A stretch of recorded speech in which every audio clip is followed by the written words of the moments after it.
Fuck you. That's my name.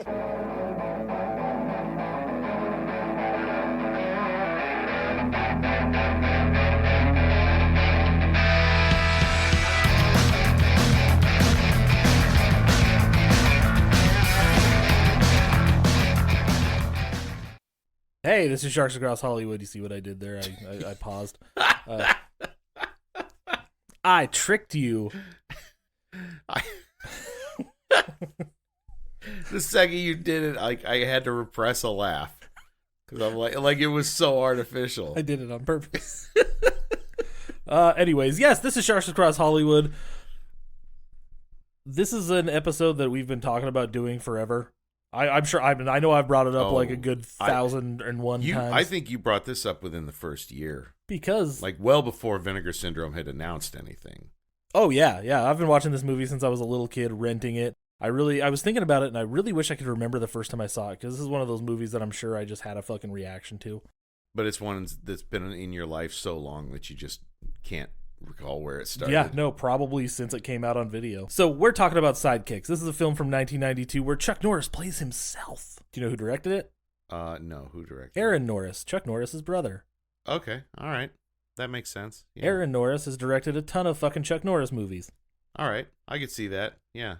Let's see. I'm gonna check because I listened to a little bit of the interview that's on the Vinegar Syndrome disc, and then I listened to the commentary.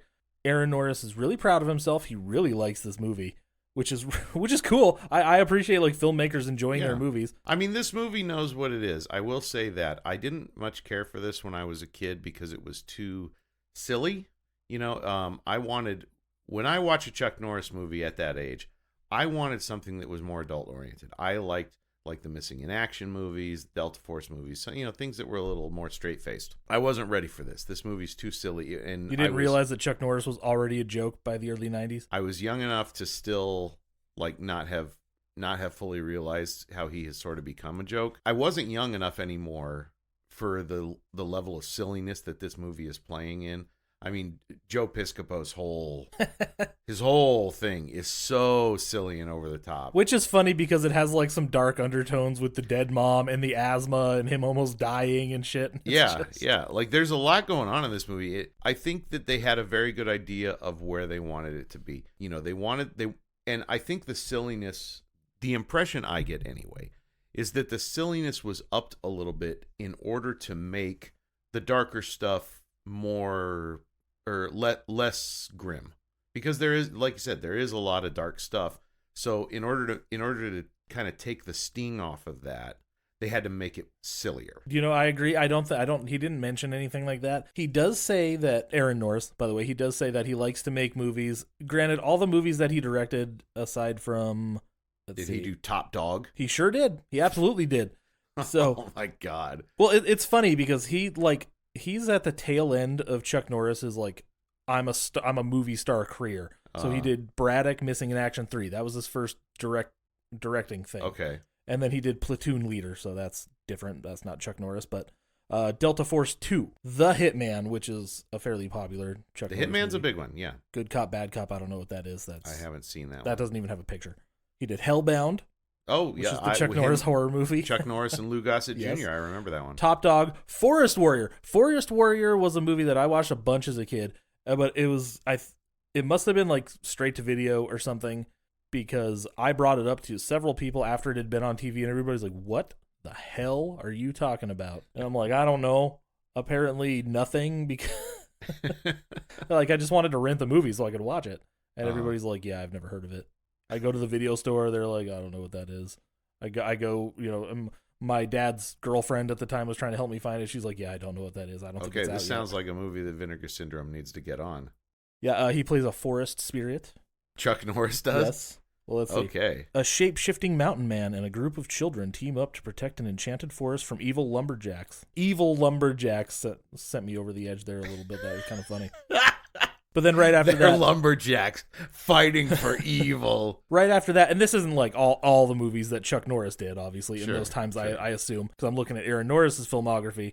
But right in 1996, that's when Walker started. In retrospect, Walker is some of the funniest shit I've Walker seen. Walker started in 93. He directed episodes starting in 96. Aaron Norris did. But Walker was going. I mean, Walker went. Pretty sure Walker went like Until 2000, 10 seasons. Right? 2001.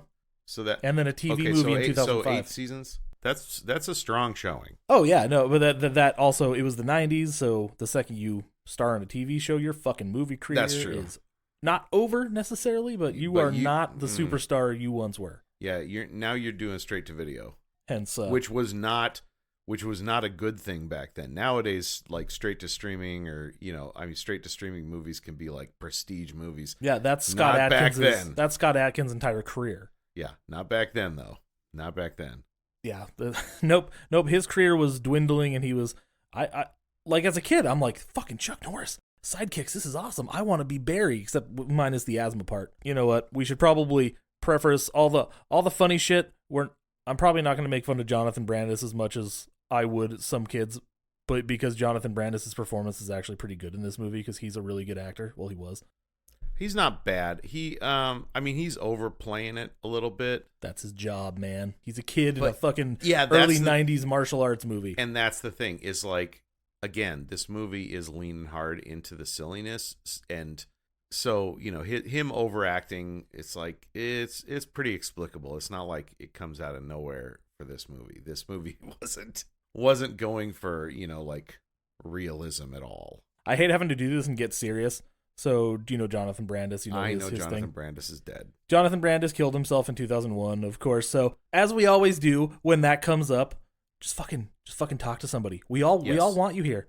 Somebody will listen. If they don't want to listen, fuck those people. Do talk to somebody. It's the only thing that helps. Just if you're feeling like you might want to kill yourself, get on the phone, talk to somebody.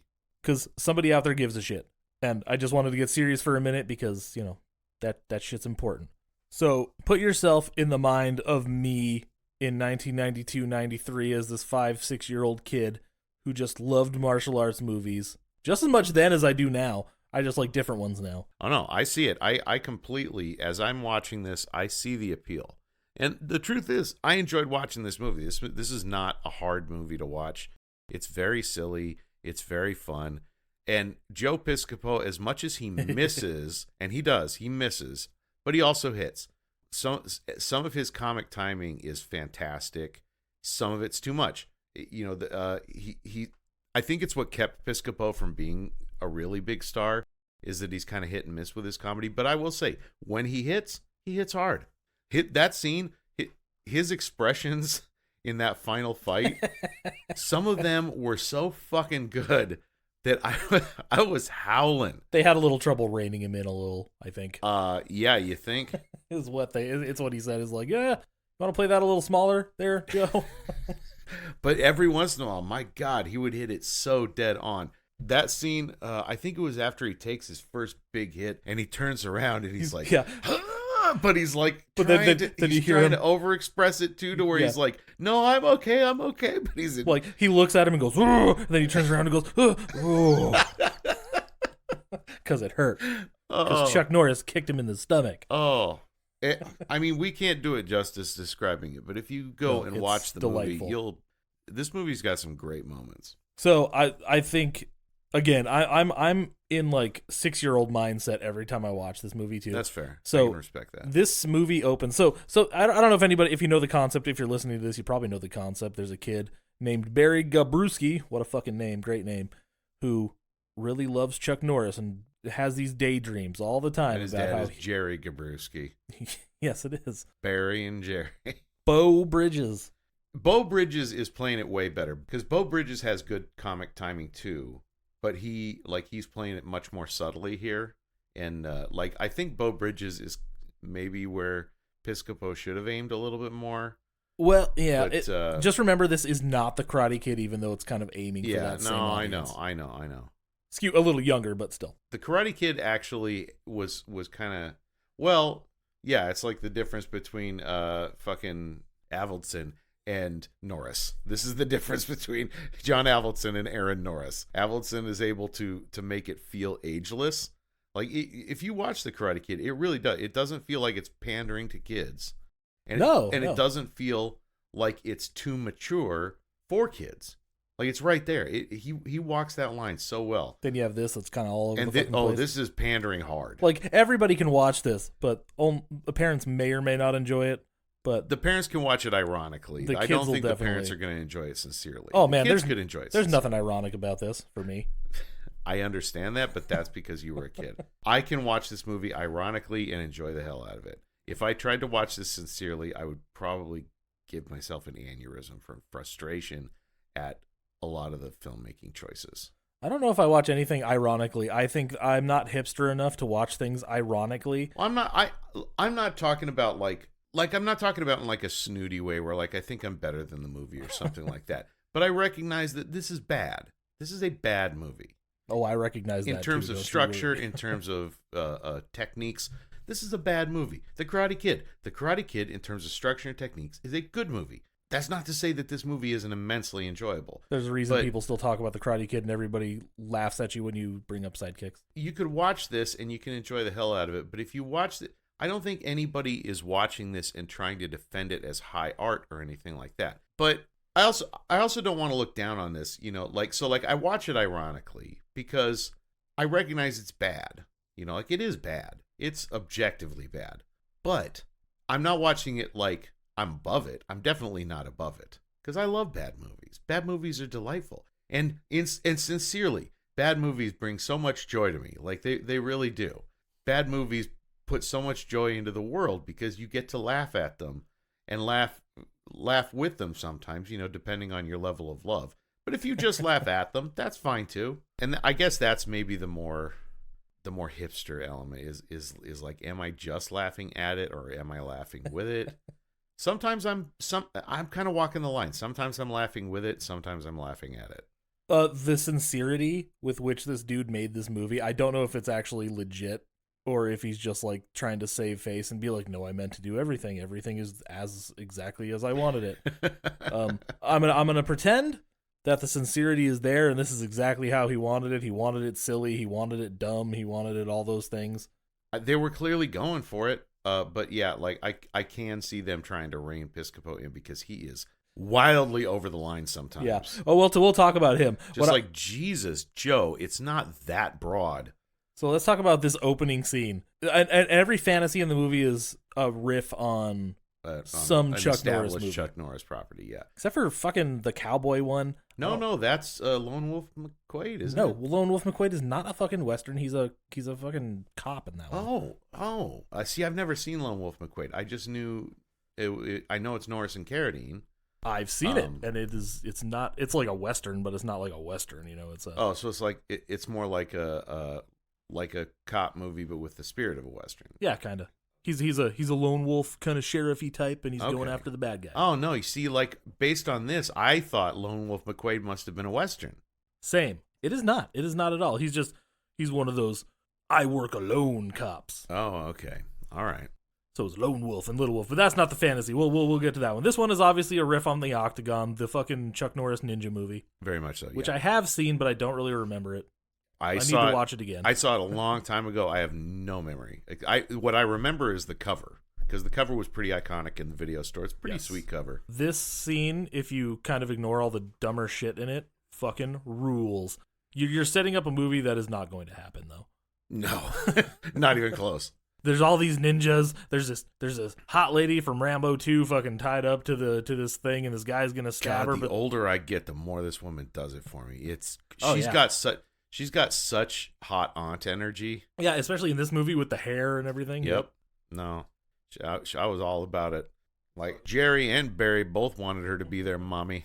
Yeah, exactly. We'll actually talk about the reason she shows up in the fantasies rather than Winnie. Well, no, I mean obviously it's because he's got he's got like I don't think it's dirty in his, like I don't think they're painting it as dirty. I think they're painting it, and I don't think dirty. No, I know exactly why. And when we get to the it's like a mother like he kind of views her as his mother figure, and he kind of wants to save her because she died, and so like he's got sort of a complex. Potentially, I think it's a lot less nuanced than that. But when we get to the fantasy where it switches over, I'll go into it. Okay, all right. I'm curious to hear your take. So, or is this is this something that came out of commentary? No, this is just something that Okay, I came so up this is with. your take. Okay, well, This is something that I came up my with take. because I thought about it because I listened to a few podcasts where everybody's like, they say the exact same thing about it, and I'm like, you guys are fucking wrong. Like, you're closer to it. You're not wrong. You're not wrong. That's an actual good interpretation, but I don't think they're playing on that fucking level. Okay, well, I am curious to hear your take because I know you have put a lot more thought into this movie than I have. Oh yeah, the second I suggested it, I'm like, I'm gonna listen to some podcasts about Sidekicks to see how wrong people are. I hate oh, this is bad just because it is. Don't fucking, if you're gonna start a podcast where you're making fun of bad movies, don't be that. Don't be that person. Don't do that. Give me solid reasons why you think it's bad. Don't be a douche. All right, you want me to give you solid reasons why I think it's bad? I will take you through some solid. Yeah, but you reasons like why it. They're just making fun of I it do because like they're it. being It is mean fun. and This is one of those movies that I love Vinegar Syndrome for because I would never have sought this movie out. oh my god, do you see all these people like on the Vinegar Syndrome message boards? They're like, why the fuck did they release this movie? I'm like, because it's dumb.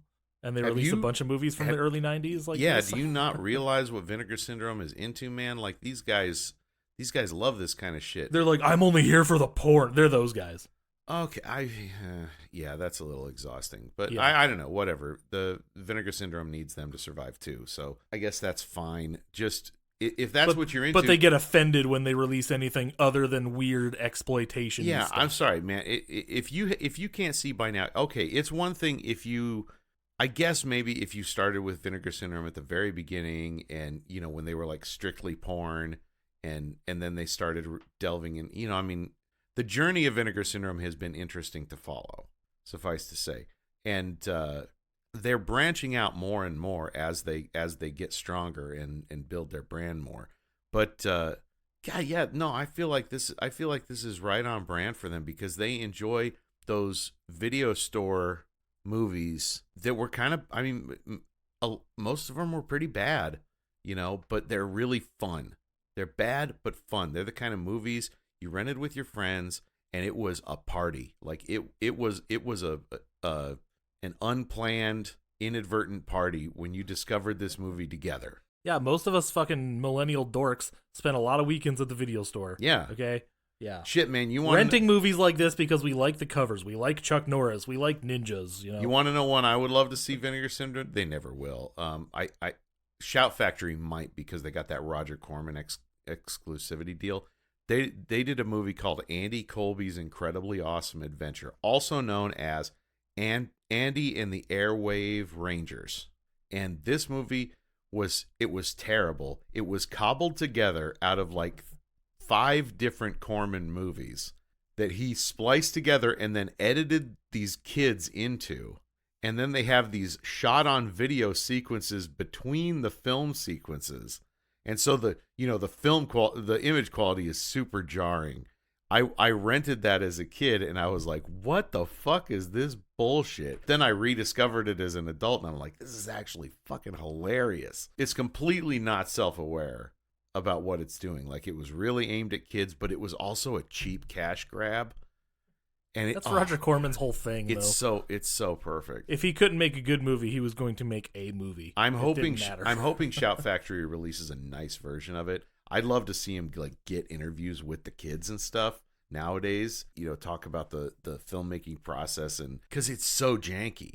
It is so janky. That's just what he does. He's like, oh, I'm gonna make these very good Edgar Allan Poe adaptations, but fuck, we have Vincent Price for 2 more days. We have this set for 2 more days. Let's make an entire movie in 2 days. Yeah. At least let's shoot all the Vincent Price stuff in 2 days. Yeah. So no, I mean what they did with it is they took Wizards of the Lost Kingdom was one of the big ones that they took a lot of footage from. They took some footage from one of the Deathstalker movies. Some footage from I have the list. It says, oh, okay, you got the list of Space Raiders, Wizards of the Lost Kingdom, Death Sport, Chopping Mall, and Wheels of Fire. There you go. That's fucking nuts, and I would like to see that. and then again, they have all this interstitial stuff that was just shot on a green screen, and then they have like some MS Paint CGI. I am not joking. I think they literally used MS Paint for some of this imagery. It is offensively bad. Cobbled together bullshit like the fucking Dungeon Master, probably worse though. Oh, way worse there's- than the there's dun- no the actual dungeon through master. line. The dungeon master is Citizen Kane next to this movie. It's fantastic. I'll have to bring it over and show it to you sometime, or maybe you can find it on Tubi or something. I have it on DVD, but I cannot recommend it highly enough. That is definitely something I'm going to have to check out. But you know what we got to do first? We got to finish talking about Sidekicks. All I'm trying to say, this is completely within the Vinegar Syndrome wheelhouse. If you don't get that, you clearly don't get what Vinegar Syndrome is doing. I'm not saying like, hey, if you enjoy the porn, great. The porn's there. You know, buy it up. But don't bitch when they branch out and try to shut the fuck try up. to appeal to other people, these myself guys, that don't want to watch that. Yeah. I've bought a lot of Vinegar Syndrome stuff over the past couple of years because they've started to release all these dumb straight-to-video martial arts movies, okay? And Rad started my Vinegar Syndrome. Rad. Surf 2, because you wanted to do that so bad. So I'm like, I guess I'll buy Surf 2. So this opening scene is a riff on the Octagon. The ninjas, it's one ninja, and I'm not entirely sure Chuck Norris is actually in this suit. No, I'm fairly certain he's only in it for the close-ups. I was going to say, he will be when his eyes are like, you can see his eyes really clearly, and then he's fighting all these ninjas, and then... Speaking of which, that transformation during the nunchuck demonstration. Oh, yeah. Masterful. Fucking masterful. Beautiful. Oh, we'll get there. Yes, we will. And then another ninja fucking flips his way out of the shadows, and he frees the lady from the guy trying to kill her in this weird kabuki mask. It's fucking, this scene's crazy. And they do this thing where they lock their arms and they start kicking everybody, but half the guys go down without even getting touched. It's fucking ridiculous. It's so over the top. It works because the music and everything's it like takes itself so seriously in this moment. So you're just like, fuck it. They play this sequence super straight. Yeah, and it's great. And then they take off their masks, and it's Chuck Norris and Barry, and Chuck Norris is Chuck Norris, by the way. Of course. He's not playing a character. No, he's just playing Chuck Norris. He is Chuck Norris, who can't act his way out of a fucking paper bag, but we love him anyways because he's Chuck Norris. And then you have Barry talking to him. He's like, you know what? It doesn't matter, man. Anytime, anywhere, all you got to do is ask Chuck. And it just hard cuts to him talking to himself, essentially, in the middle of a classroom. And these kids are fucking brutal, and they're mean. Yeah, he's in the middle got to be, what, a freshman or something? In high school maybe, somewhere, yeah. Maybe middle school. Maybe he's like an 8th grader. I think he's in high school. It's high school. That's the impression I got too, but God, I can't. They're not talking about Hamlet in 8th grade. Yeah, that's fair. Okay, I'll give him 9th grade. In one of those he looks so fucking young though. In one of those weird auditorium. Danica McKellar looks super young in this too. She is. She's like fresh off of fucking Wonder Years. She doesn't look like she did in the later years of Wonder Years. Like she looks so fucking, at least not to me. Now again, that's my memory. But then again, she's also surrounded by more older people, I think, in this movie. Yeah, that's fair. And she's basically her castmates were children, yeah. Aside from like the parents and stuff. Yeah, but dude, I've not watched The Wonder Years in so long. I loved that show back in the day. Oh, didn't everybody though? Oh yeah. I mean, like, this is one of the first things she did after The Wonder Years 2, and it's like, ooh, too bad. Yeah. Well, hey, respect to Danica McKellar. She went on, she got her education. She's a legit, was she a mathematician now? She's just a smart person. It's awesome. So she's doing okay. And she came back and started doing some acting. So they're all making fun. Oh my God, they're like, "Oh, Barry Ware, you fucking dork, you loser," and they're like making these noises at him and being just mean. And the teacher comes in and she's like, "Guys, shut up." And he starts having like this asthma attack because Barry has asthma. Asthma, as you know, is a fucking crippling disease and makes it so you have hallucinations. This kid needs some therapy. Okay? No, okay. Let's just jump into this right now. Barry has some sort of severe mental issue way beyond asthma, okay? Yes. He might be schizophrenic. I'm not sure. I don't know all the symptoms, but whatever it is, he's really seeing these things. These are not daydreams. Yeah, which will be apparent in... He's talking to the people he's seeing in his visions. This is way beyond daydreaming. They're calling it daydreaming, and he is having full-on waking hallucinations. That's a good point, because there's a scene here in a few minutes where it's well, not in a few minutes, in a little bit, where he's legitimately, he's looking at his teacher, and then he looks slightly to the right, and there's this ninja breathing in his face. Barry needs some strong medication immediately. That's mean, but it's true. But also, mental illness was not talked about as openly in the early 90s. Oh my God, not at all. This kid just needs a little guidance, right? Oh yeah, no, he was a daydreamer. He was a space case. He definitely needs some guidance, and he definitely needs somebody to kind of regulate these things. But he needs himself a Miyagi. Yes. Oh, and we get a good one. I fucking love Mako, dude. I'm gonna completely agree with you on that. Mako rules. Oh God, I love this guy. I love him. I loved him in Conan. His that wisdom. was the first place I ever saw him was Conan. His weird wisdom things don't really make a whole lot of sense, but they sound cool. So I'm like, fuck it, I'm in. I don't He's care. got the delivery. Like, I mean, you could tell the writing on this was pretty janky, but he comes in and just fucking sells it. Yeah, there's a reason he's looked at as he is. He's fucking Mako, man. Yeah. If he were in a better movie, he could be better than Miyagi. And I don't say that lightly because I was thinking Mr. the same Miyagi thing. is a masterpiece. He was apparently, according to the IMDb trivia, which is fucking nuts at this point, he was in the running for Miyagi at one point. That would not surprise me at all because he is fantastic in this. This movie did not deserve him, but I'm glad it got him. Like, that wouldn't even be worse. That would just be different. Yeah. Like, yeah. Maybe even better. Who knows? Like, you don't know. I love Pat Morita. I love Mr. Miyagi as is. Do not want to change him. But if you swapped it out for Mako, I wouldn't be mad. That is an alternate universe that I would like to see that movie. Yeah. Yes, sure. please. So we meet Barry's dad too. The teacher, Noreen is her name. Miss Chan. Noreen Chan is her name. And she's talking to his dad and smoking hottie. He's frustrated because she's like, you should try being your son's sidekick like Chuck Norris is. And he's like, I can't compete with Chuck. And I'm like, correct. So maybe you shouldn't compete with him and just try to be his dad. And I get it. In a better movie, there would be some deeper shit here that he's also dealing with the death of the. I gotta give it to Beau Bridges in this. Like he's really playing. Like he's playing this. Like, and I don't always love Beau Bridges. What did I watch him in recently? The Wizard. No, fucking no. I liked Beau Bridges in The Wizard. I watched him in Max Payne, and he plays the heavy in Max Payne. He's in fucking Max Payne. Yes, and I'm sorry, Beau Bridges is the heavy. No, doesn't work. That's okay. Doesn't work. I don't think that's a very good movie, and now I kind of want to go back and watch it because it's not a very good movie. It's a pretty bad movie actually. But yeah, I mean, you want to talk about bad casting? Beau Bridges, wrong. That sounds insane. Mila Kunis, wrong. Mark Wahlberg, wrong. There are so many wrong decisions in that movie. But Beau Bridges is dead on here. Barry's dad, again, like I said, something a better movie would dive in a little deeper. There's got to be something deeper going on. There's a reason that this dude feels like he can't connect with his son. There's always that stuff. Yeah. The mother's been dead for 10 years. They barely brush the surface of in this.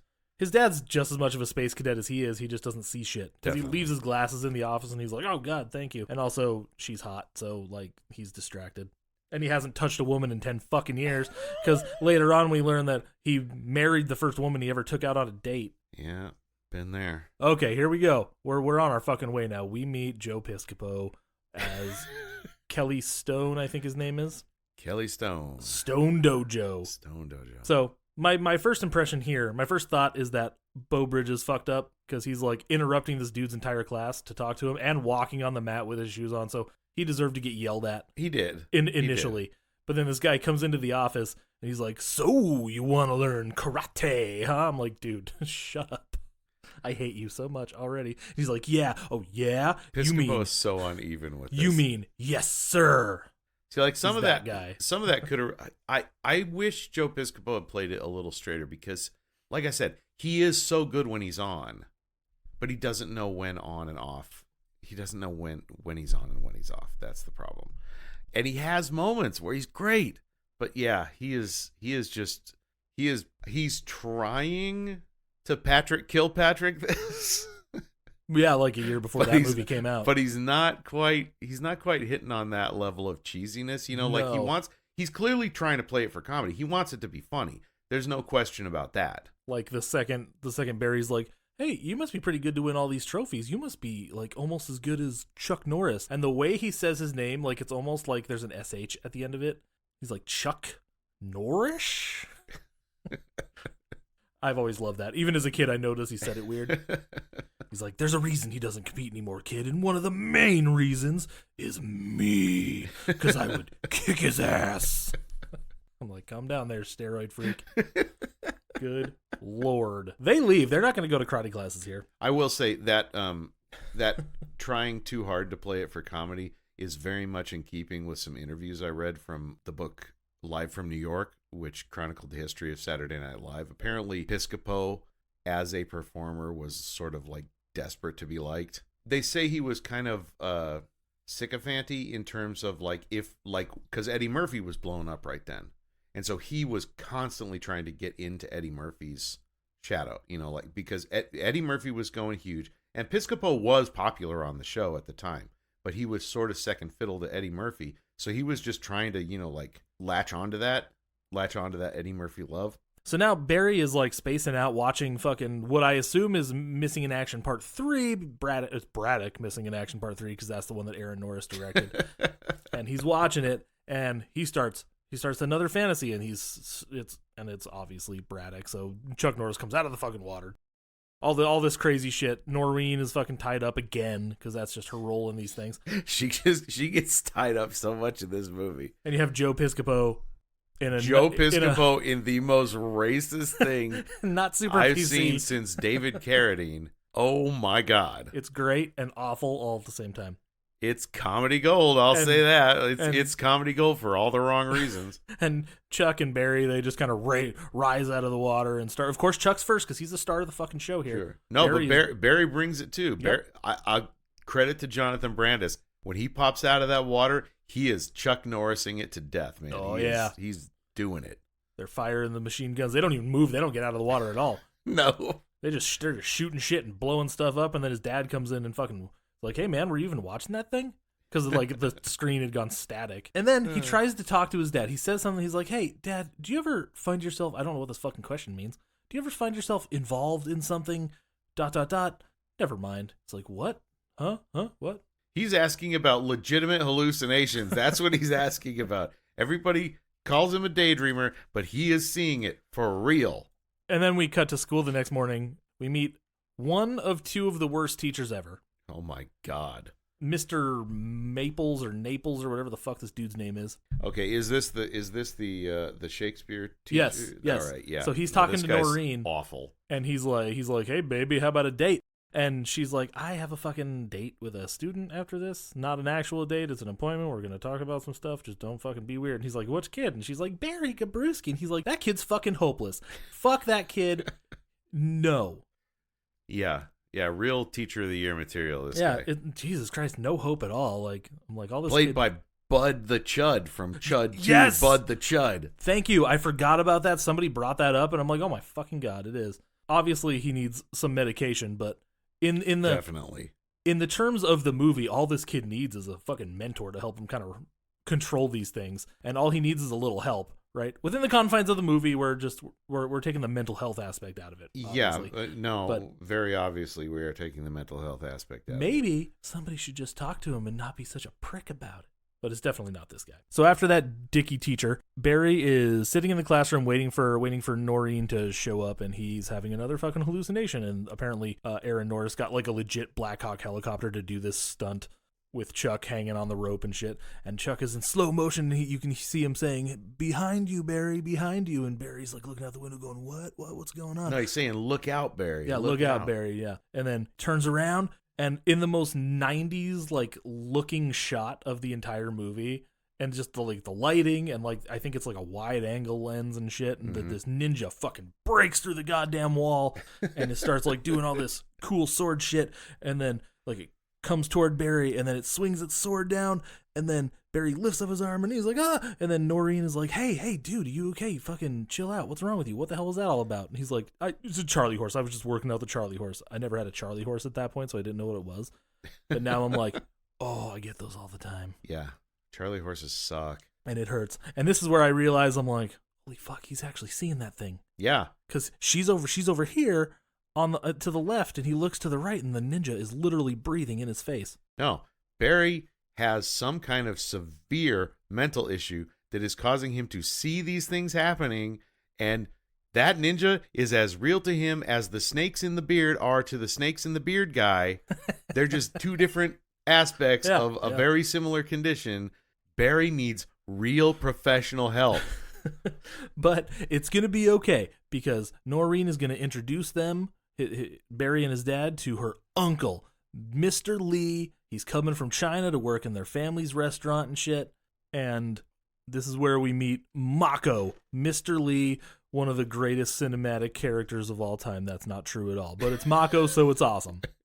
So we meet him, and he's waiting in line at the train station, and then there's this old Asian man in front of him smoking a cigar, and then there's this douchey little white guy behind him. You want to tell that racial slur in front of you to fucking put that cigar down? And he's like, well, since we're all so similar, Mako says this, he turns around, since we're all so similar, do you mind telling me which racial slur you are referring to? And he's like, the geezer in front of you, and he calls him Charlie. I'm like, good lord, that is 2 racial slurs. Oh my god, in the same this sentence. guy's such a fucking tool. One I can say, one I can't, I guess. I don't really know. You can say whatever you want. The question is, are you prepared to deal with the consequences? No, that's why I'm not saying it. Coward! Yes. But then he asked the guy in front of him for the cigar. He's like, hey, you're not supposed to smoke in here, whatever Chinese language, whatever he was saying in Chinese. I love that his approach is he just leans over to the guy's like, hey, this is a no smoking zone. like oh yeah, in English. Could have just tried that, you know? And then he grabs the cigar from the guy, and then he's like, thank you. And then he's like, hey, and he does this fucking cool magic trick, like he puts it in his hands and kind of like, it looks like he's going to suck it up or do something weird with it. And then he goes, poof. Like literally. And he blows out a little poof of smoke at the guy, and it's gone. And then he's like, the guy's like, my name is not Charlie. And then he walks on the train. And then a couple seconds go by, and the dude's like, smoking? I'm smoking. Oh my god. And his jacket's fucking just, these plumes of smoke are coming out. And somehow, due to his sleight of hand magic Chinese man capabilities, he fucking... Ancient Chinese secret, huh? He got the cigar into the dude's favorite jacket. And then a bunch of security guards come and like stomp it out. It's pretty funny. And he's just laughing as the train pulls away. He's just looking out the window watching this fool show. And then we skip the actual meeting, the actual initial meeting. Which seems like an oversight. It seems like they got to the end of shooting and were just like, shit, we don't have any budget left to shoot the meeting. It's either that or it's a deleted scene. I don't know. Because it seems like it should be there. But I think maybe... It seems so haphazard to skip that entirely. Maybe they were just like, well, the movie's running long. This scene's really long. We spent too much time in the restaurant. Let's just cut that part. Well, it's an omission that feels like an omission. Yeah, but to a kid... all right, that's fair. You don't want to cut out the back half of this part, the back part of this scene. That's true. So we're in the kitchen with I guess it all depends on were they trying to get it under a certain runtime. It is an hour and 40 minutes already. Yeah, that's fair. It is running a little long. I had this one clocked at 85. If at tops, no, this isn't that fucked up? This is so way longer than it seems like it should have been. They cover a lot of ground for such a dumb fucking kid movie in this. Yeah, I would never have expected this to be that long. There's a few too many fantasy sequences, I'm thinking, but that's... Yeah, you're not wrong. But, I get it. Those are kind of the fun part. I was going to say, the kid in me is like, no, more fantasy sequences, right? The only thing I would have said is the slow-mo sequence with Chuck Norris and the helicopter. Like, I get that, like, they spent a lot of money on that. That probably could have been eliminated entirely. The one where he's walking to school. Oh yeah, the walking to school one is probably kind of pointless. That was pretty. That was pretty superfluous too. Yeah. But since we skipped the actual meeting here, let's just skip over that table conversation because I just wrote down the dad can't use chopsticks because he's white with a wuh. So let's go back where Mr. Lee is throwing his balls in Barry's face. This is a great Miyagi moment. I love this scene. It's so fucking funny. Wish we had the meetup between them. That's the thing that's missing here is the connection where they form a bond, because now Mako's great. Mako sells it. Mako, like, I have no complaints about him. There's a scene missing. I do not have a single complaint about his performance in this movie, but I never felt that moment of connection between the two. It's like we met them after it happened. Yeah, there's got to be a deleted scene. Like, they had to have shot that. I really feel like that scene needed to be in here. If I had to choose one complaint about this movie to say, is probably the biggest glaring problem. The one, and again, I can't say it keeps me from liking it at all, but just something that I actually got frustrated with. It's that we missed that moment of connection between these two. Because yeah, Joe Piscopo gets a little annoying at times, but you know what? That's the movie we're playing in. Like you have to accept that right off the bat.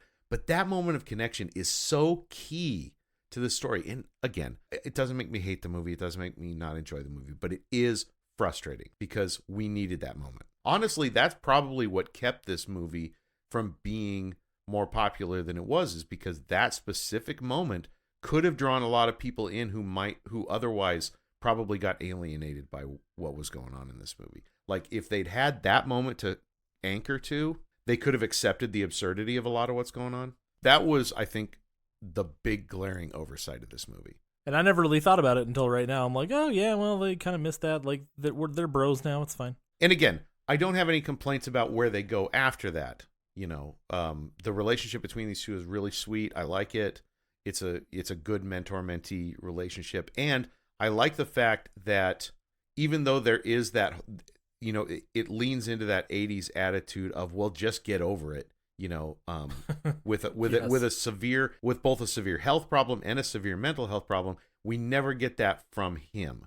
We never get that from Mako's character, from Mr. Lee. No, he's basically what the kid in this scenario where we're kind of ignoring that it is an actual mental health thing. Yeah. He's the guy who's just kind of learn to control it, and you'll still have dreams, but at least they'll be better. It'll be less obnoxious. But the balls that I'm referring to are just dough balls. They're not his nuts, by the way. What are you saying in this children's movie? He's not actually bashing this kid in the face with his ball sack? But the lesson here is that Barry's like, oh, yeah, sorry, I wasn't ready. He's like, that's the 10th time or some shit. They've been doing this for a while.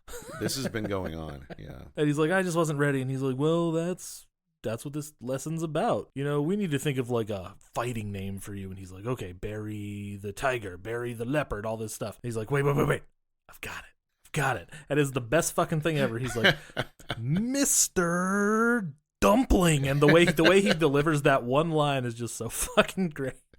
It's like, Mr. Dumpling, you know, he smashes the fists of his opponents with his own face. Mr. Dumpling never attacks because he is never ready. And Barry's like, I fucking get it, you weirdo. And then he's talking about, like, he looks at the inhaler, he has the alcohol, and he's like, it's the thief or the crutch argument. I don't really understand it. But like, the alcohol, this is a thief. Well, it's like, is this here to steal your ability to do what you need to do, or is this here to help you because you're actually, you know, in need of help? Or are you leaning on it because even if you don't have to, or some shit? Well, no, I mean, that's the thing, is a crutch aids you when you need it. But if it's a thief, then it's stealing your ability to stand on your own 2 feet. You know, but if you really don't have the ability, that's the thing that he brings to the conversation is, well, maybe this is legit, but maybe it's not legit. Let's find out. Yeah, it's psychosomatic because his mom died. I will say that much is they have a scene with the actual doctor where the doctor kind of explains, we don't fully understand why he's still dealing with this. Medically, it doesn't look like he should be. And that implies that it's psychosomatic. But you have to be careful there because there was that attitude in the 80s of it's always psychosomatic. Yeah, you can't breathe because you're a bitch. Yeah. Of like, you can just think your way out of this. I'm not saying that that's never true, but that was a prevailing attitude in the 80s. It is good for kids who have asthma. Like I have a son, severe asthmatic. Yeah, you want it's them good for him to engage in exercise because it does strengthen what's there and allow them to get more freedom from it. Yeah, and even the doctor says that it's good that he does these things, which we'll figure out what these things here are in a minute. After this scene with the bikers. Good fucking Lord. The scene with the bikers. This is what I'm talking about. This is really out of left field. The back part of this scene can't be cut out because this is what every kid is here for. Agreed. So Noreen comes in because we see these bikers like torturing Beau Bridges and like throwing bottles and hitting him in the face and shit. And it's this big fat guy that you see in a bunch of movies in the early 90s. He's in Suburban Commando. I was about to say, I specifically remember him. The scene from Suburban Commando. That's it, Suburban Commando. Which is probably the best. Honestly, if I'm being, maybe Rocky 3. I'm not even Rocky 3 and then Suburban Commando. Yeah, Rocky 3. His number 2 performance. This is probably the second best scene that Hulk Hogan has ever been in because the comedic value of this guy being like, "Are you kidding? It's the 90s, dude. Yeah. We're going to sue you." And I remember it's the trailer on the Ninja Turtles 2 VHS tape. And that's the part that always sticks in my head because all you get is Hulk Hogan go, let me guess, you're going to pound my face. It's like, what are you, nuts? This is the 90s. We're going to sue you. But in the movie, it goes on like way longer. Yeah, You're going to pound my face. You're going to do all this crazy shit to me. And then he just says the line. It's really good. Keep in mind, he's not in this movie. It's Suburban Commando. Yeah, no. Which is a future episode, guaranteed. Love Suburban Commando. At least I did. I don't know if I'd still love it. I probably curious will. To see how it holds up or does not hold up. Well, I mean, hey, if I could have fun with Santa with muscles, I feel like Suburban Commando is going to be a no-brainer. I'm thinking we're going to have fun for different reasons now. Yeah. Like, it'll still have that nostalgia feel. Probably.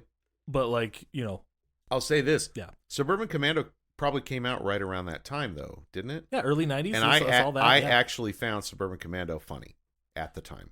That's I interesting. did think Suburban Commando was funny. I mean, it's a comedy, it's so it's like it's trying to be funny. But yeah, when I remember when I watched it, I thought, this is pretty good. So what happens? Noreen comes in the back and says, we have a problem. Can you come fucking fix this? And then Mako has the cooking wine or whatever it is, cooking sherry in his hand and, doing the thief in the crutch speech. And he puts it on his hands and he rubs it all over his head. And he comes out there and they're like, Noreen first is like, what the hell are you doing? He's like, I'm just preparing. And then he goes out there and he smells of alcohol. He's carrying the food and he's like wobbling around and they're like, oh, it's a drunk Chinaman. I'm like, wow, racist. This dude, the lead biker dude, he's doing the best he can, but the dialogue in this scene is not good. Yeah, he's really, I got to give credit to this guy. He is selling it as much as it can be sold, but the dialogue it's not very funny. And it's not, I mean, once Mako shows up, the whole sequence kind of unfolds, then it gets good. But it's just a dumb action scene where Mako is like bumping into him and one guy breaks his head on a fucking ceiling fan and shit. And it's pretty funny. That's the point where it becomes the scene that you want for this movie. But God, but the guy going like, I had an uncle named Henry once. It's like, just flat, man. I don't think I knew him. Like, what the fuck does that mean? Okay, whatever. It's fine. He's drunk. Something that Mako had said to Barry back in the kitchen, he's like, talking about how far away is your school? And he's like, oh, it's like 5-10 minutes. He's like, no, not how long, how far, which is always funny because he's like very concrete about that kind of stuff. He's like, 5 miles. No, he says 2 like miles. 2 miles. It's like, okay, so, you'll walk to school for 1 week and then you'll run. He's like, okay. This is one of the fantasy sequences that we were talking about earlier that could have been cut out. Barry's walking to school. Very and then easily. This one was totally pointless. It's another like Vietnam flashback thing, but Chuck Norris isn't even in it. Yeah. No, and he's like hiding from the enemies and shit, and it's pointless. Yeah, it doesn't drive the story forward. It could very easily have been cut. The only thing I can think is that the attitude going in was we need to have a dream sequence every X minutes. Yeah, that's kind of what I'm thinking. It's like the action beat. Yeah, and it doesn't work. It doesn't work for this one. No, this one is very firmly in the camp of we don't need it. They could have literally cut this whole sequence and just taken us straight to school. Excuse me. True. The scene where he meets where he does run into Lauren on the way to school. Yeah, where he runs into Lauren. Danica that scene was important because the connection between them. But everything else could have been cut. Her little brother is a little shithead. She's like, you want us to give you a ride? And he's like, no, I just want to get my heart rate up a little, whatever. And then the little brother pokes his head out the window and he's like, okay, bye. Such a 90s little brother. And then we cut to English class. And this big auditorium, I'm like, how does this fucking guy keep all these damn students straight? Yeah, I don't know. So he's talking about Hamlet because that's all these early 90s teachers knew how to talk about was fucking Shakespeare. I think it's because all those screenwriters of those lazy comedies, that's the only reference they had. Fair. That is fair. So he's, quoting... now the lazy comedies specifically, that's what I'm citing. I'm not... Yeah. There are better comedies out there, and there are better writers out there, but... So the teacher's like quoting lines from Hamlet, and he's like, hey, Cellini's going to be the bully. This is like our first time meeting him. And he's like, what is this? What is this from? And he's like, I don't know, man. I don't fucking know.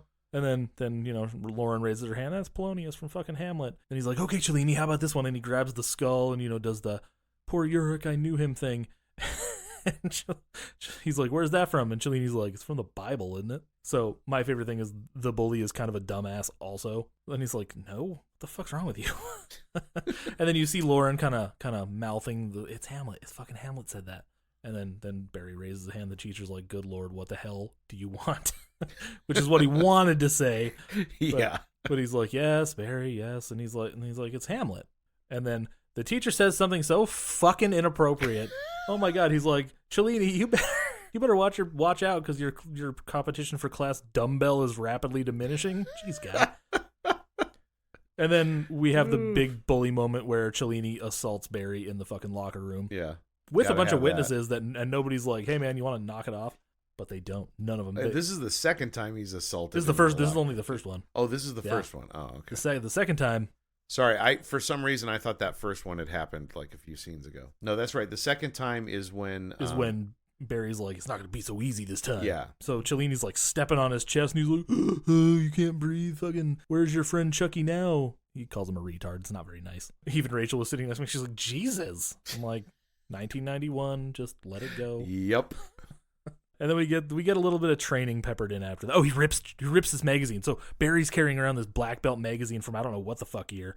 And that thing probably a collector's item at this point. That thing is crusty. Oh yeah. It's weird. He's been jacking off on that one. But we get a little bit of training montage. Barry's not doing great because, you know, he's new and he's all asthmatic and stuff. What a little bitch, am I right? And then we immediately cut to gym class.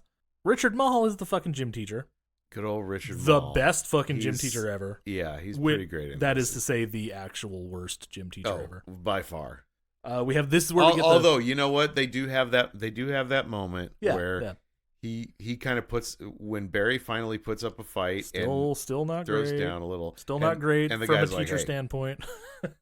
Good for you, kid. No, I agree. Like from a strict procedural, like by the book, it's not great. But realistically, honestly, if I had to trade off a little bit of by the book for a little bit of teachers actually being okay with students standing up to bullies for themselves, that's fair. That's fair too. Yes. Instead of always coming down on the kid who stands up for himself instead of the bully, which seems to be fucking universal at this point. Yeah, if a guy's just fucking hounding you and you finally get fed up and punch him in the face, you're the asshole. That's not fair. But let's talk about the Western dream, the cowboy dream. Okay, let's talk about the not Lone Wolf McQuade dream. Even though for until I watched the movie, until I watched Lone Wolf McQuade, I thought that's what it was. So we're in a Western and it's Chuck Norris and Barry, of course. They're Lone Wolf and Little Wolf, and they go into the saloon and Barry's like, I'll have some fucking milk. And then everybody's like, give you a shot of milk in a shot glass. That's the best part. And everybody laughs, and Chuck Norris is like turns and looks at everybody, and he shows his gun. I'm like, calm down there, Chuck. It's just milk. And also the bad guy again is Stone. Piscopo. Chuck says the dumbest fucking thing. He's like, bartender, make mine milk too. And Noreen's playing like a whore. It's what she is. Well, that's kind of. That's the outfit. That is the outfit. She's a barmaid. They take the shots because the Joe Piscopo and his guys are fucking with her, and he's like, give me a kiss. And then Barry's like, leave her alone. Because he got that deep, gruff cowboy voice. Growl. Which coming out of a 14-year-old is that was pretty funny. Comedy gold. It's a funny, not I don't know, funny. It's kind of it's a good way we can pull the guns, but we don't have to use them kind of kid moment. Yeah. Where they're like drawn. Oh, and it gets serious. He's like, oh, you and me, little wolf. He's like, if you're wrong, you're dead wrong. I'm like, good Lord. At least it's a dream sequence. He's not like really doing this, which is fun. Well, except he's walking down the hallway doing this shit. No, he's not. He's sitting in the middle of gym class. He doesn't always talk to himself. Wouldn't that'd be even more fucked up? Jesus Christ, he's walking down the hallway, boom, boom, boom, boom, with his guns. Ooh, that's fun. That wouldn't play well a few years later. Ooh, no. It was the early 90s. They do the thing where they draw their guns. Barry draws his real quick, and then he puts it away. Then he slaps him, and he does that because it's the rule of threes, right? So he does that 3 times, and then eventually Joe Piscopo gets pissed and fucking throws a bottle at his head. Turns out, in the real world, the coach or the gym teacher had thrown a ball at Barry's head, yells in his ear, tells him to wake up, drags him off the fucking bench, and says, "Here, asthma kid, climb the rope." We need to talk about this. We need to talk about this scene. The rope climbing? The rope climbing. First of all, he has the whole class watching. That's fucked up. He has the whole class watching, and he's like, there you are, lady. Come on, sir. You need to... Oh, that was 100% on brand for accurate, the 80s and 90s gym team. Like that. If they hadn't included that, I'm sorry, no realism. Not real. So he starts climbing the rope, and he can barely make it up. And I'm like, you're doing better than me. I could never make it up that fucking high. Yeah, me neither. Okay, did you have the same problem as I did? Because when I was a kid... and they had us climb the rope pretty regularly when I was a kid. That rope would start rubbing the tip of my dick, and I would like borderline come in my pants. I couldn't.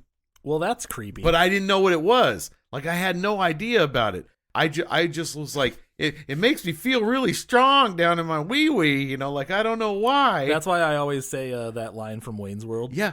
When I heard that, I was like, oh, it wasn't just me. But no, I never had that. And there's probably a reason. I couldn't make it up far at all. You know that little knot at the bottom? That's as far as I got. Oh no, I made it to the top. Really? More than once. What the more fuck? Than once. In grade school, not in junior high or high school or anything like that. Grade school, middle school, high school, never. Couldn't do it. I can't climb a rope. I still can't climb a rope. No, in grade school, I made it to the top. And it pisses me off because you know what I did? I tried to do exactly what Chuck told Barry to do in this scene. Guess what doesn't work? That. It doesn't make any fucking sense. It doesn't work at all. That, because when you do that, your weight's not on the rope. Your bottom foot is carrying all your weight, and it doesn't make any goddamn sense. So he has another fantasy while he's climbing the rope, and Chuck Norris shows up. So you learned a lesson there. You learned that movies are not to be trusted. Yeah, yes. But he climbs the rope with Chuck Norris helping him, which it's in his fucking head, so he obviously knows how to do this.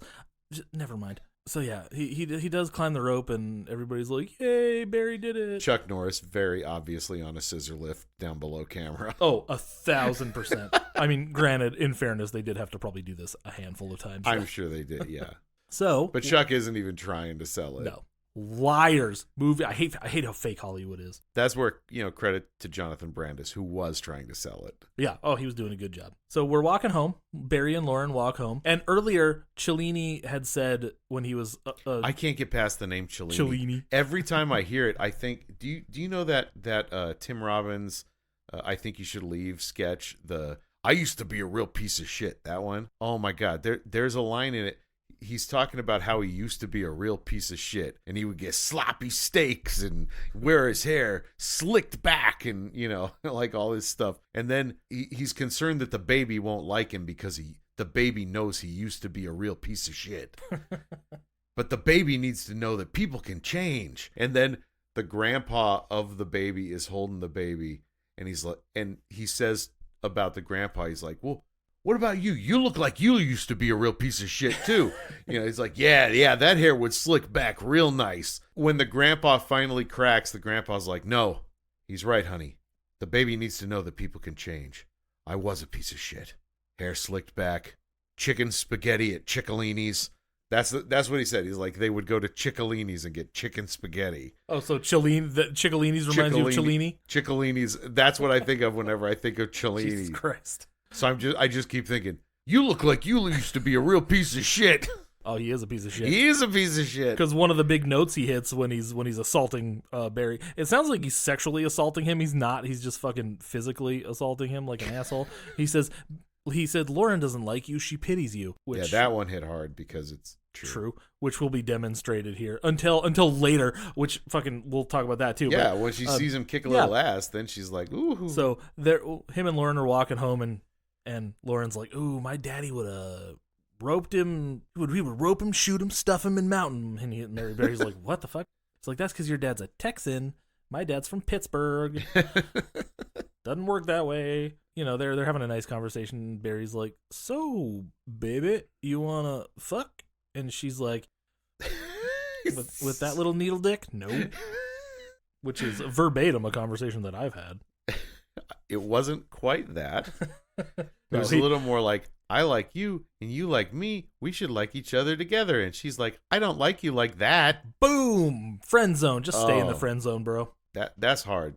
I mean, don't get me wrong. He does need to, listen to her but yeah, that's hard. You lay it out there and just get shut down by the girl of your dreams. It hurts. And then he has a fucking asthma attack, coupled with another fucking fantasy about the coach squeezing him until his lungs pop out. Yep. And then next thing you know, he's on his way to the hospital. Oh, Richard Mall is having a fucking gay old time here. He is just hamming it up. The whole, even Richard Mall playing an SS officer. Yeah, and even just as the gym teacher, it's fucking great. He's just screaming and just being obnoxious. It's delightful. But yeah, so he wakes up in the hospital, and the dad's talking to the doctor, and she's like, yeah, the scarring on his lungs is very minimal, if there's any at all. I don't even know. I'm really surprised at this. Like, I don't even really know why it happened. We'll keep him here, whatever. Then Noreen and Mr. Lee show up, and Mr. Lee goes, what room is he in? So he goes in, and he rubs this stuff on his chest, and I am convinced that none of this shit's real. He just got Vicks and put it in like an old Yes. jar. Just to kind of convince, I think he knows something that nobody else in Barry's life knows. That it's not fucking real. He's certainly figuring it out, if anything. I'm opening my eyes to this. I think that's legit. He's just trying to get him out of his own way. He just made a stinky Vicks vapor rub. Yeah, that burns apparently. He took Vicks. He mixed in something, to like give it a little stank, make it seem like ancient Chinese medicine, and then just played on everybody's racist assumption that he was a wizard. And people are so fucking creepy. Like, they're always like, ooh, he's taking off his shirt and rubbing stuff on him. I'm like, guys, this is a fucking kid movie. Can you not be weird? That's what you do with your kids. Like, when your kids need Vicks on their chest, you can't be fucking around. You got to do it. Yeah, people are so creepy and weird. Yeah. And I get it. They're trying to be funny. It's not sexually assaulting children isn't funny, guys. It's pretty creepy. It's pretty creepy. Because that is so fucking far from my mind. The natural, in a scene like jumping directly to that is creepy. And I know I'm a creep too. Like, that's where my mind went. But then I'm like, come on, it's just the dude's. It's his protege. He's trying to take care of him. Like, get the fuck out of here. And he talks to him and he says, like, this will help you. Just kind of chill out, mellow out. I know, I believe you want to learn now. So we're gonna start again.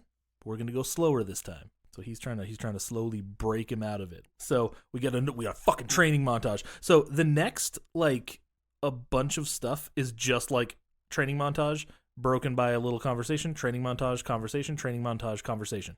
That's the rest of the movie until like the tournament. So we get the training montage, and then Mr. Lee and him are hanging out in the kitchen, and he gives him this drink, and Barry says, "Oh golly gee.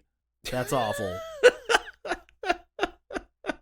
Barry walks away, takes it home because Mr. Lee's like, do this once a day, twice on Sundays and shit. And Noreen like opens it or like takes a drink of it, and she's like, "What is in this?" He's like, "Oh, it won't kill him."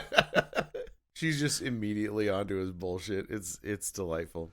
Oh god! And then we're back in gym class. I do like that they address it though. That they're like, "Yeah, no, he's not a fucking wizard. He's fucking with him." Yeah. Yeah, he's literally trying to. He's playing a psychological game to get the kid to where he needs. He's trying to get him out of his own way, so he'll fucking like do good, do well, be awesome. I don't know. Gym class again. This time Barry legitimately wants to participate, but it's after the little attack. So the teacher's like, "No, sir, you're gonna sit up there with the rest of the pussies who can't fucking do this." The teacher, in a rare moment of doing the right thing. In like the most psychotic fucking way possible. No, like, yeah, definitely big asshole energy, but he's like, "Hey, dipshit, you're a liability. I'm not gonna get fired for you." And here's something that I noticed here though too is even though the teachers are assholes, they are equally as big of assholes to the bully as they are to Barry. That's true. They are just kind of catch-all assholes. Barry's like, or Cellini's like, "Oh, I can't breathe. Yeah, get out of here, you pussy." And then the teacher's like, "I didn't recall asking for your fucking opinion. Go 20 laps." And he's like, but, get the fuck out of here. And then they start to do push-ups, right? And then Barry's doing the push-ups, and the coach gets right down there, right in his face. This is one of the best lines in the whole movie. So twisted and fucked up. He's like, "I swear to God, if you drop dead on me, I'll fucking shoot myself and come on after you." Good Lord. Good fucking Lord. I love that line. And now the nunchucks. So how irresponsible is Mr. Lee just giving these fucking steel nunchucks to a kid who's never seen nunchucks before in his life? Like, at least start with balsa wood or something. They have like rubber training ones.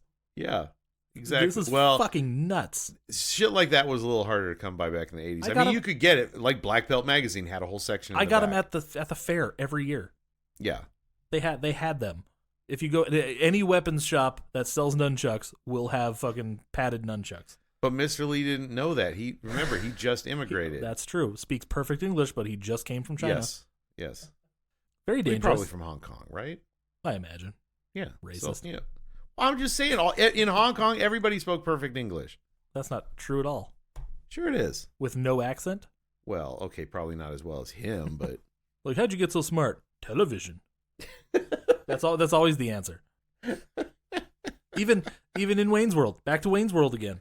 He's like, how'd you learn how to speak English? And she's like, college and the police academy movies. Noreen shows them the kata that she's been working on, and it's really pretty and graceful and nice, and Dad pops a huge boner. Mm-hmm. Mr. Lee and Barry go, and they're going to go work out, and she tries to show Daddy how to do it.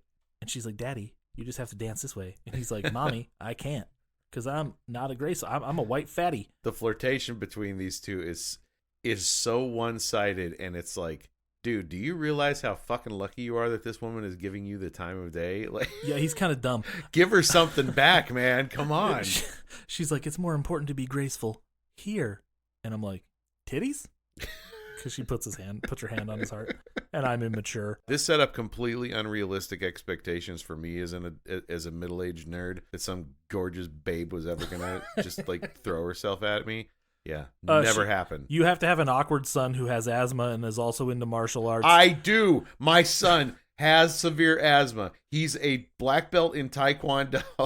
But he's already a black belt. Oh, okay. You missed the fucking boat, man. Oh God, you're right. You had to find. We enrolled him early when I was still married. My ex-wife enrolled him. You should have killed her. That's what. And then waited a few years for him to get like real awkward. Yeah. So now we're catching dough balls again.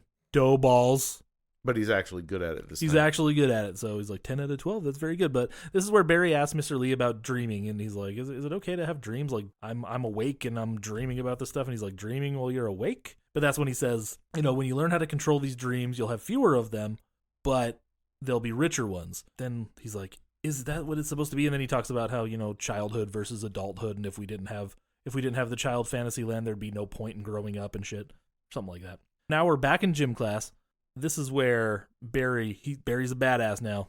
It's official. So he's carrying more balls. Yeah, this kid's just got balls all over the place. And Cellini's making fun of him. Oh, I can't breathe. I'm like, get the fuck. It's not funny anymore. You've done it like 12 times. Stop being a douche. Yeah, but I mean, you know what? That actually is that's pretty on brand for the high school bully. They're not terribly imaginative. So Barry's like, up yours, Cellini. Like literally, that's what he says.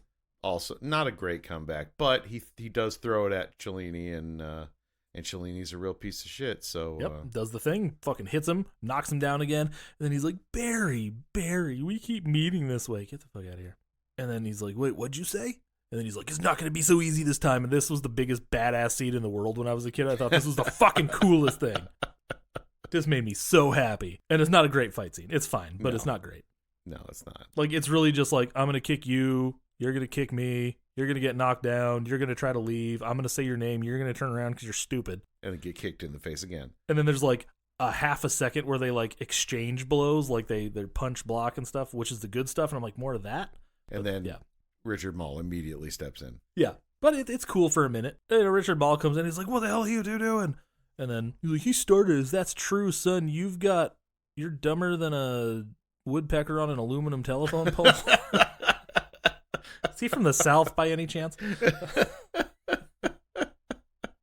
So then he sends Cellini away to go to the showers. Barry's ready to walk away, and then he yells at him. He's like, Barry! And Barry's like, fuck, what now?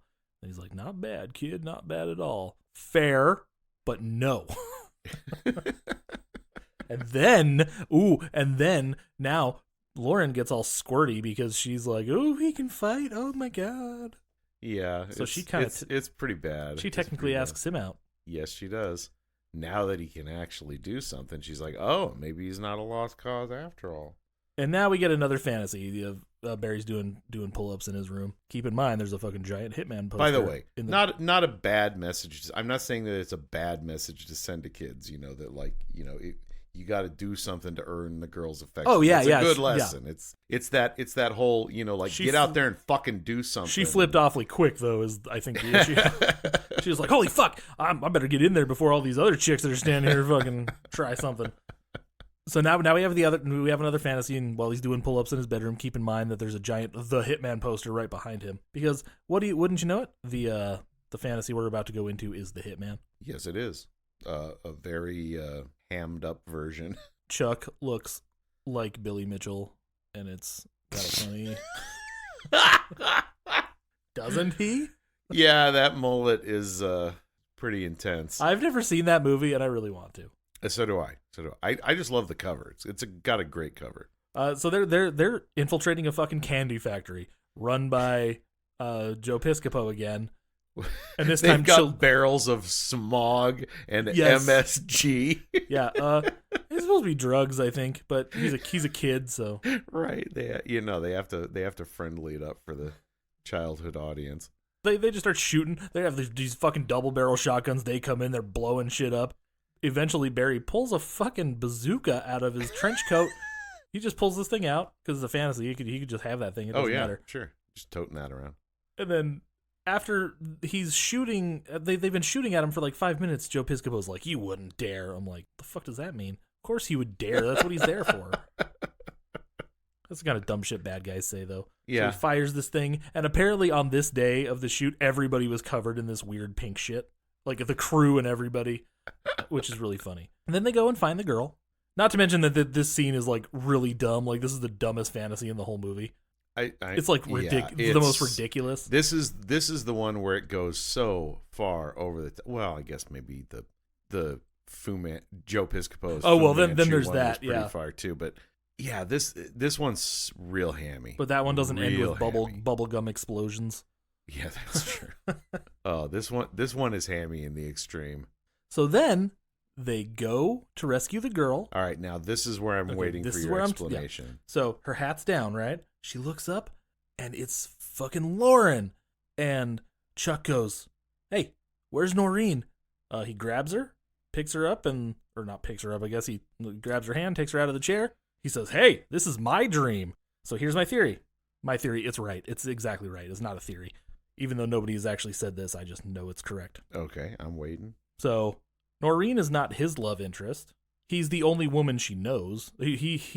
She's the only woman he knows, so that's the one that he's going to insert into all these things. But he is Chuck Norris's sidekick. He is not the main character in this. Chuck Norris has been the main character the entire time. So he inserts her because she's a hot older woman, and he's like, yeah, I mean, she's a babe. Chuck Norris would go after her. Plus, she represents this maternal figure in my life, So he does not want to fuck his teacher. Okay, he wants to fuck Lauren. Therefore, when he finally starts learning, when he starts having the richer dreams, there's Lauren. And now he's not the sidekick now anymore. He's not the protagonist. sidekick. Yes, it's so fucking right. simple.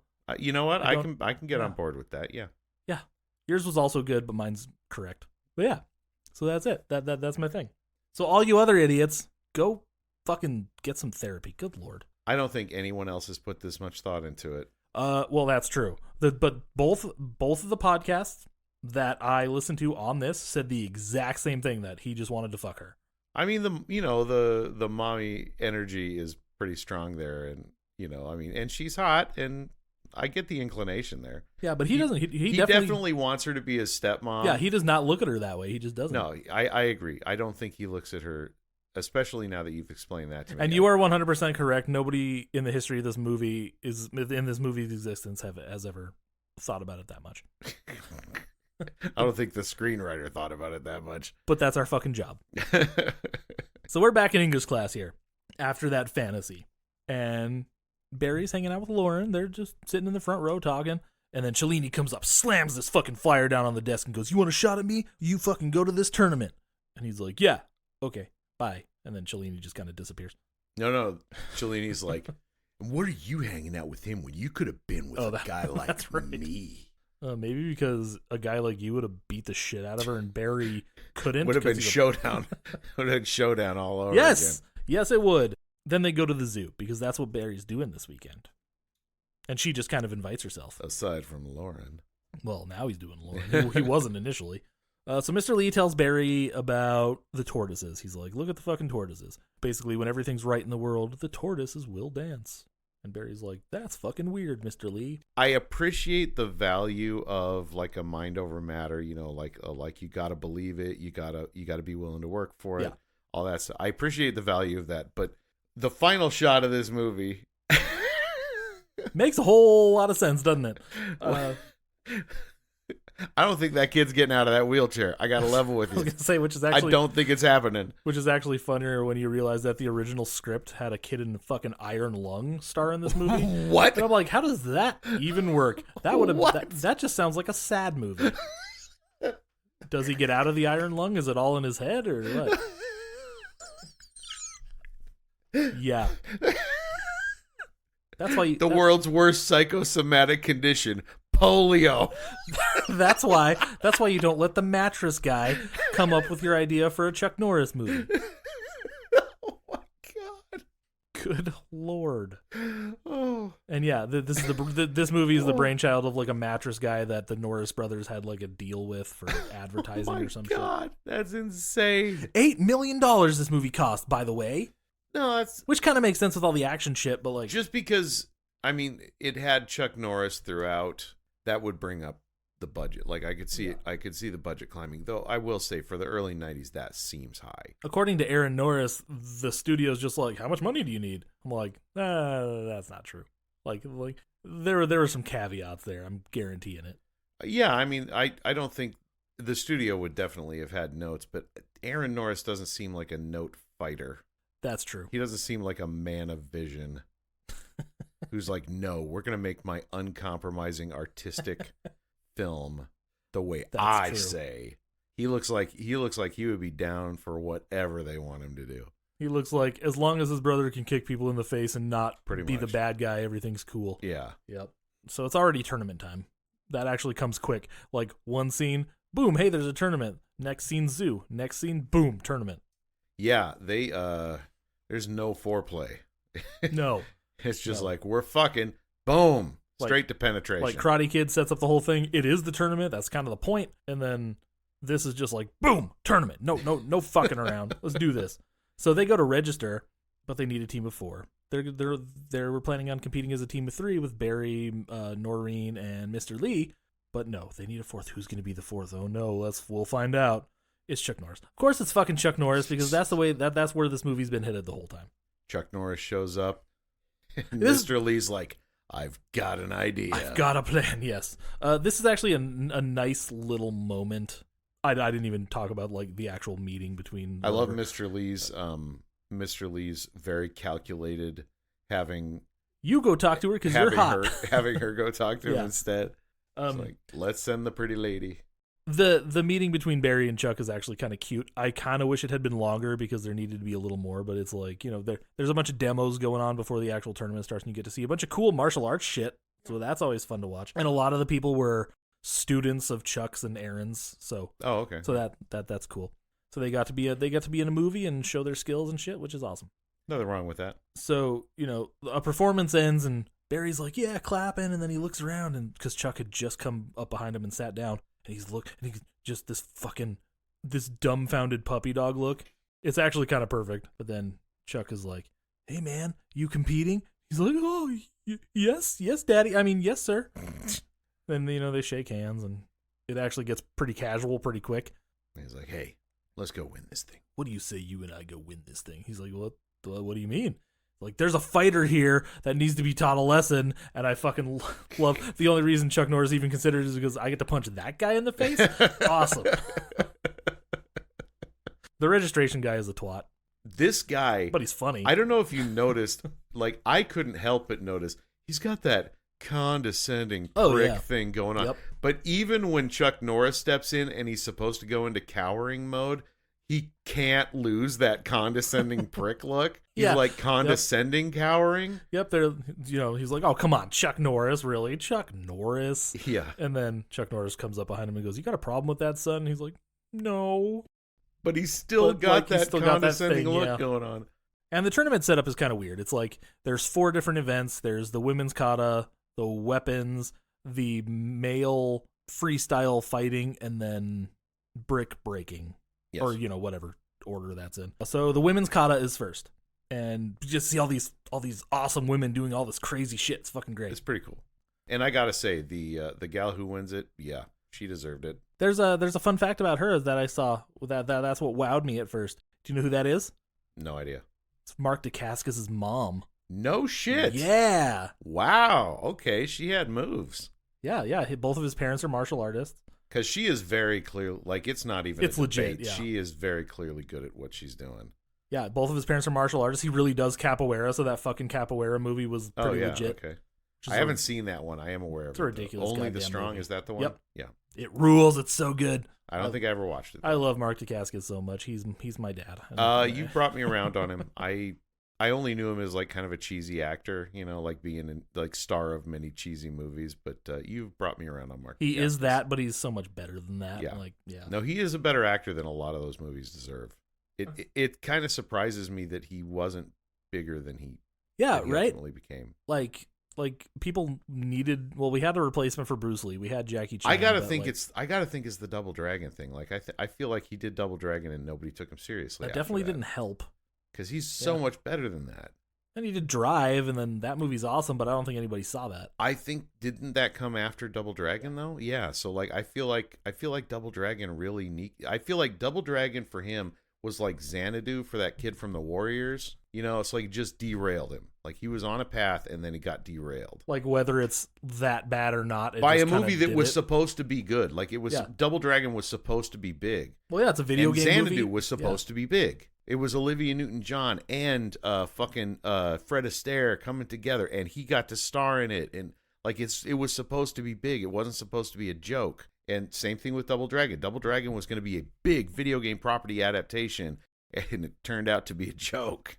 Yeah, I think Dacascos' career probably got derailed by that Double Dragon. Yeah, you're probably right about that. Because he is better than Double Dragon deserved. That kind of sucks. So then we move on from the women's kata. Of course, the Stone Dojo wins that one.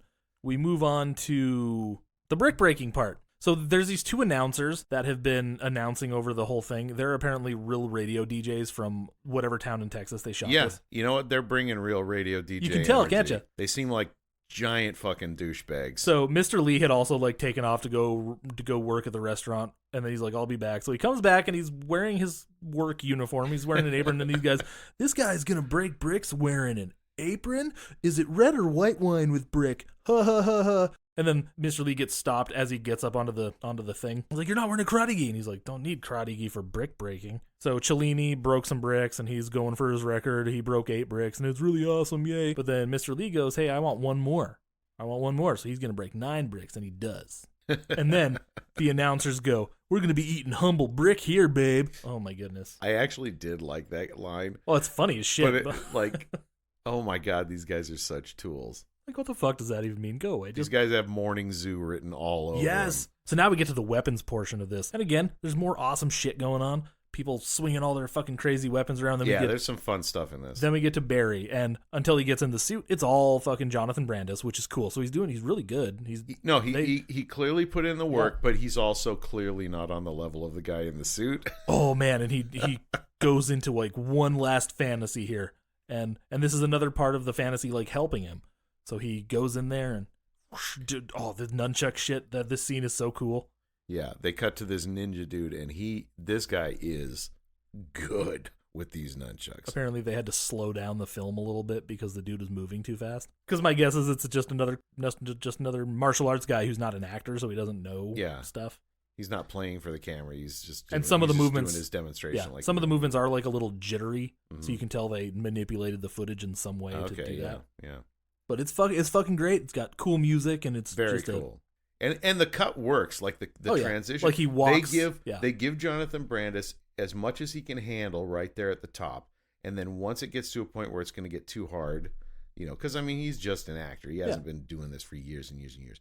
They do the transition and it makes perfect sense. This is the hallucination like used absolutely perfectly. Yeah, this one actually works really well. And then he comes out of it. He wins the fucking weapons thing because he's awesome. Of course he won. Yeah. And then we get to the freestyle fighting. It's so dumb. It's simultaneously fun as shit. Moronic and hilarious alternately from moment to moment. There is some comedy gold in this sequence though. There really is. And even Joe Piscopo's doing his own fucking fighting here. Yeah. And he's doing a pretty good job, actually. No, he's pretty good in this scene. Not to mention the dude is fucking jacked as shit in this movie. Yeah, I couldn't believe how good Joe Piscopo is looking in this movie. Like, damn, dude. As I got older, when I found out he was a comedian, I'm like, what the fuck was he doing? Like, was he on steroids, or did he just work out to be taken more seriously as like an action star type of person? Was he trying for that, or what? I don't know. I haven't watched Dead Heat. I know Me he's been in some other movies and stuff. He was pretty big in Dead Heat too on the cover. He was trying to make the jump to movie star. He definitely wanted to make that leap. So there's one guy. Do you know that like kind of chubby guy in the blue gi who almost falls off the stage when that's fighting Chuck? Okay, no, I remember the scene. Yeah. Apparently that was real. That actually happened. Like he almost fell down and Chuck had to grab him. Chuck and Stone, they fucking get to the end. They're the last ones. It's down to them, which we all knew it was gonna be. It would have been funny if he like Stone lost in the first fight. And just some random dude. Hey, life doesn't always follow the script, okay? I had to go where the truth of the film took me. Yeah, because that's the important part in this movie. And of course, Chuck kicks his ass, but it's a fucking ridiculous thing. Like they kind of do their thing, they're fighting, and then Chuck punches him in the stomach, and he gets a point because it's a point system. And he does the thing where he's like, "Ooh!" Stone, by the way, growls and grunts, and then he turns around and he goes, because it hurt. But he didn't want to show Chuck that it hurt. Yeah, it's delightful.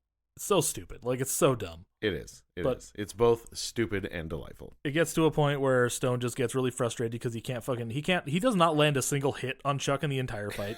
Did you notice that? Like, Chuck Norris is in no danger of losing this fight at any point. Literally. I mean, that's zero. the movie we're watching. So yeah. That is the movie we're watching here. So Stone gets really pissed off. He takes off his shirt. Well, he starts with a Bruce Lee wah thing. Then he screams, goes to jump kick Chuck Norris, but Chuck jump kicks him first, and then he spins around. They called it like the puke machine or some shit, like the apparatus that they had him on. I don't know. So that's pretty funny. So of course Stone loses. He fucking falls on the ground. The final hit is Piscopo's comic timing on that was dead on. When he falls on his face and goes, that hurt, that part. Well, not just that, but also when he sees Chuck's gonna hit him first, like his expression transition there is really good. It's really funny. So there's a couple other people that were talking shit about Chuck Norris. Now, I don't like his politics, but somebody suggested that Chuck Norris was not that great of a martial artist at one point. And I'm like, excuse me, sir, but let's recap his tournament career for a second. Apparently, when he first started, he lost a few matches, decided he didn't like that, and just never lost again. He just decided that losing wasn't for him, and he just didn't do it anymore. He was like undefeated for a fucking decade or some shit until he retired. Yeah. Well, yeah, I mean, okay, ridiculous. By the 90s, Chuck Norris is solidly into his like what, 50s, middle 50s, 40s, 50s, yeah, maybe late 50s. But you know, okay, he's resting on his laurels at this point. Yes, yeah, yes, agreed. But remember, this dude's been in it. This dude was a contemporary of Bruce Lee. He's been around at this point. This is him resting on some actual laurels. And he's allowed at this point. Yeah. Like, yeah, he stopped competing in the early 80s, late 70s, I think, so he could be an actor. You know, after he'd had a long career already within the field. Like I said, like a decade of being undefeated because he just didn't feel like losing anymore. Yeah. So, fuck you for saying Chuck Norris isn't like the greatest ever. Because he is. He fucking rules. Leave me alone. Unless he's talking about politics, then he can go fuck himself. But, but that's the problem. You know, you don't just because somebody's really good at one thing doesn't mean you need to listen to him at anything else. Yeah. Like, but respect where respect is due. Chuck Norris did the work. So now at the end of the freestyle fighting business, the two teams are tied. So it's we forgot to mention what the team name is. It's the Frying Dragon, which is the name of the restaurant that they own. So the two teams are tied. So now there's going to be a tiebreaker, and they're going to break bricks, and it's going to be between Barry and Cellini. So Barry and Cellini only have that one fight, because if we were actually going to have them fight, Cellini would murder this kid. Yeah, like there's no because it would be brutal. Because there's no like, you know, your karate may not be as good, but there's no like Miyagi lesson like you're smarter, so therefore you will win. Yeah, all that stuff. Yeah. There's no unblockable move, which is bullshit anyways, but it goes exactly the way you think. So Cellini gets up there, breaks some fucking bricks. Barry gets up there, and his dad's like, "Can you fucking do this? Have you done this before?" He's like, "Yeah, I did it once, and it was only one brick." Yeah, so this makes perfect sense. But he has to finish what he started. Mr. Lee tells him it's time, man. And then Barry loses. Yeah. Because that's how it happens in real life. And then Cellini is allowed to break his neck because those were the stipulations of the tournament. Yep. Yeah. So he died. Now he's in an iron lung. That's what it is. That's it. He's in an iron lung and he has to believe his way out. As kind of simplistic as Aaron Norris's direction is, every once in a while he stumbles upon like a really cool shot. There's that scene where where Mr. Lee's riding the bike and Barry's running, and then there's that waterfall thing. That looks really awesome. And this scene, it's fucking ridiculous. Doesn't make a lick of goddamn sense. So Cellini had gone. He asked for one more brick. He's going to break 9 bricks. And, of course, it doesn't break. The bottom brick, and, of course, Stone's like, that broke. What the hell are you talking about?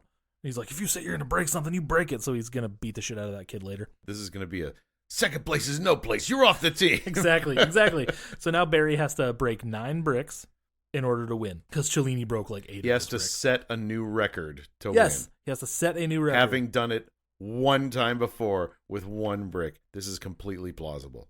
Is it a record or is it Cellini's personal record? I think it's the personal record, what he said. No, he said he's going to set a new record today, and when he did the 8 bricks, that was the new record, was the 8 bricks. But then Mr. Lee comes in and sets the new record, which is the 9 bricks. So Barry has to tie the 9 bricks. So Barry has to tie the new record and beat Cellini's personal record, having never done it before. So, of course, Barry gets up there. He's by the bricks, and Cellini shows up, and he's like, oh, when you break your hands on those bricks, Barry Wary, because Barry Wary's the best he can come up with.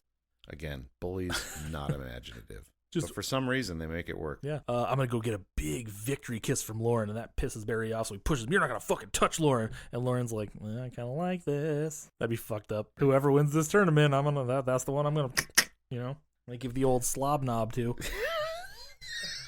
So then Mr. Lee shows up all cool, and he's like, you're here to confront bricks, not that stupid boy. I'm like, fuck no yeah, anger. Mr. Lee. No anger. That's right. That was good. Fair point. Just chill the fuck out. So then Mr. Lee lights the fucking bricks on fire. And he's like, this will help you. Never explains how. Nope. And he stumbles into another awesome shot with Barry walking towards the flaming bricks. No rules against that. Nobody said like, hey, what the hell are you doing? Nobody was like, hey, we don't have fire extinguishers. What the fuck? Barry wins, of course, because it's that kind of movie. And I don't know what the fuck happened, but there's nobody outside this building. Nope. It's dead fucking empty after this giant martial arts convention. Yeah, it's so weird. And I know the real world reason is because they didn't have money to pay people. Yeah. But they couldn't afford any more extras. It's already an $8 million budget for this movie. But like in the movies universe, fuck are all the people. So Chuck and Barry are sitting on the bench kind of talking to each other, and he's like, thanks for doing this. It's awesome. We're cool. We're bros now. And then Barry gets up to leave. Leaves his magazine sitting on the bench, and he turns around. And Chuck's not there anymore. But you hear a whoosh, so he like ninja'd his way. He ninja vanished or some shit. Or the prevailing theory is that Chuck Norris wasn't really there in the first place. That's fair. And then this little kid in a wheelchair comes up, finds the Black Belt magazine. He's like, ew, it's all sticky. Why? He's like, you know what? It's fine. I'll take it home. He's like, wow. And then the music starts, and he puts it on his lap, and he wheels himself away. It's like a reveal. They don't show you that he was in the wheelchair up to that point. Yeah. Somebody actually said, "How can you do karate in a wheelchair?" On one of those, I'm like, dude, there's people who do karate in wheelchairs. If they're not like spin kicking people and shit, but they do have. So if you're gonna start a podcast, don't be a fucking asshole. All right. Should have told that to us 5 years ago. Unless you're funny like me. Anyways, the movie's over. We're gonna go home now. The end. The end of what may be the greatest cinematic experience anyone can ever have. Oh, I think that's beyond reproach. Yeah, this is definitely the Citizen Kane of movies. If you're 5, like I was the first time I watched it, at least it came out when I was 5-ish, so I don't know. This is definitely one of those movies that I didn't know about, but I definitely saw it on the shelf, and I'm like, ooh, Chuck Norris, Karate Kicks, I'm in. And it's like in that gold box, so it's like really, It's really in your face. Yeah. and I guarantee I was sold from that opening scene because it's so cool. Yeah, I can absolutely see that. If I'd watched this when I was a few years younger, I'd have been all about it. But yeah, this is one of those things. I was just too old for the level of silliness that this movie was playing at. But at this point in my life, this is a fun watch. Not for the right reasons. Are those the final thoughts? on your end? I mean, if you can't enjoy this, I guess you just can't enjoy this. It's fine. I'm not going to judge you for it because I had a time when I couldn't have enjoyed this. But yeah, like this is it's fun for the wrong reasons as much as it's fun for the right reasons.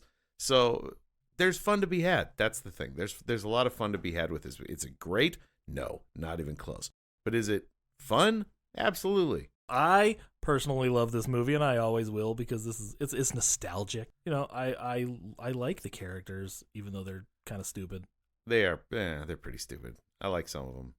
Others of I could do without, but yeah, I just like the movie. It makes me feel good because, you know, it reminds me of a time when I was young and life was still in front of me and I wasn't so sad. I can certainly relate to that. No, seriously though, it leaves you with a good feeling if you're into this kind of stuff. If you're not, then I can't do much for you. Everybody should watch this movie. Watch this with your kids. It's fun. Just do it. It's not a bad watch with kids. Yeah, like especially if they're younger kids, like in the 5 to 7 range. Although I guess maybe they won't understand who Chuck Norris is, but you could just explain that to them beforehand. Show them Walker, Texas Ranger, and they will figure it out. There you go. Don't show them that. That show is probably a little boring. Yeah. It has a fair amount of roundhouse kicks. I'll give it that. Because that's all he could do in those jeans. Except in the 90s, was he wearing his jeans? Oh yeah. Oh no, Walker. I mean the Chuck Norris karate jeans. Oh, I don't know about that. Because I tried to find a pair, and you can't find them anymore. Well, obviously you can't find them new, but I was trying to see if I could find like an old shitty used pair or something. No, I hadn't heard about those. They're wide in the crotch so you can kick. So yeah, are we done with Sidekicks, do you think? I think we're done with Sidekicks. All right, good. How about you can follow us on everything at the Shark Pod? That's social media. I should have said that first, but that's okay. Fuck it. Follow us on everything at Cut.